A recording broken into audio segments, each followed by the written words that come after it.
तुम्ही आता म्हटलात त्याप्रमाणे की अंघोळीनंतर 2 मिनिटात लगेचच मॉइश्चरायझर लावलं पाहिजे, पण काय नाही लावलं पाहिजे शरीराला?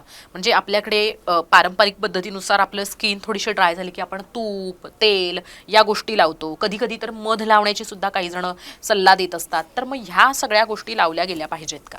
ॲक्च्युली पारंपरिक पद्धतीने तो आपलं पाहाल ना तर खूप चांगलं आहे. म्हणजे तुम्ही दिवाळीत बघाल तेव्हा थंडी असते, तेव्हा आपण उटणं वगैरे लावतो, ते नारळाच्या दुधामध्ये नारळामध्ये बनवतो. In fact that is good, कारण त्या इट मॉइश्चरायझेस युअर स्किन. अच्छा. तर त्या गोष्टी किंवा नारळाचं तेल लावणं वगैरे हे चांगलं आहे.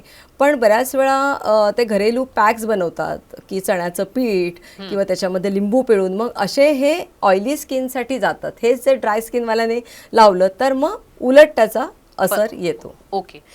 तुम्ही एक लहान बाळांचा पण उल्लेख केला होता.